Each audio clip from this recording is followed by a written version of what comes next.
I'm not in this for my legacy. I'm in this to complete the job I started. President Joe Biden defiant on the world stage tonight as he faces growing calls to step aside in the race for the White House. This is the 10 o'clock news. I'm Sheba Russell. I'm Jason Martinez. President Biden reiterating his determination to run for re-election despite losing support from a growing number of top Democrats. The president speaking out on the last night of the NATO summit in Washington. And then it was his first solo news conference in 8 months.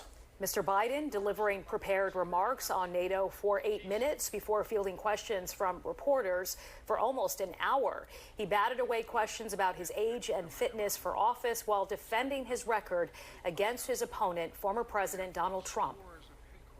The fact is that the consideration is that I think I'm the most qualified person to run for president. I beat him once, and I will beat him again. The president also asked about Vice President Kamala Harris's ability to beat Trump if he should step aside.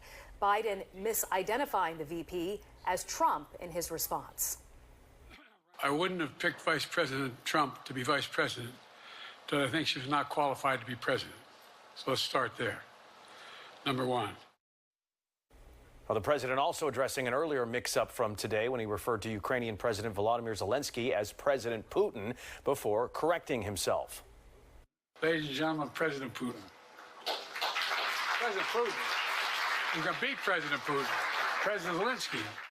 The president later laughing off the mistake tonight, saying that he had just been talking about Putin. There was a lot addressed in this news conference, and Chris, you spoke to voters in Bucks County tonight, one county that really could help decide the election. And Ken, Jason, we came to watch the presidential press conference here in Warminster. This is a community that actually flipped from red to blue back in the 2020 election. But after watching the presidential press conference tonight, many of those voters are convinced the president should step down. Between the daily specials and cups of hot coffee, you're welcome. The dinner conversation at the Warminster West Diner tonight surrounded the president's high-stakes press conference. He's losing it. He's wobbling when he walks, and that's what everybody watches. And foreign countries see that. You know what I mean? Say, the strongest country in the world here, he got him. Personally, I think he should just drop out as president. Biden spent most of the press conference answering for his poor debate performance and the chorus of voters suggesting he step down. So there's a long way to go in this campaign. And so I'm just going to keep moving. And because, look, I got more work to do. We got more work to finish. There's so much, we made so much progress.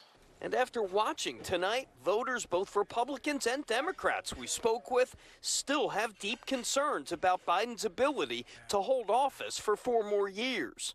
I think maybe he should do what's right for the country. And so many of his own party wants him to go.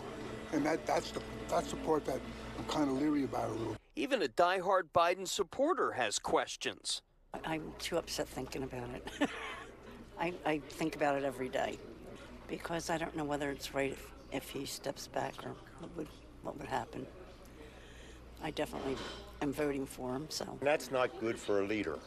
I mean, for a leader, we need somebody that is up here. I mean, I'm 80 years old, and I'll admit I'm not as sharp as I was years ago.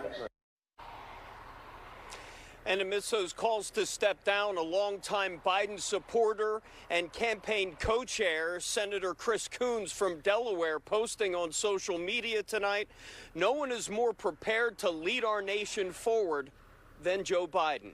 Guys? A lot of honest responses from the voters in Warminster tonight. Chris, thank you.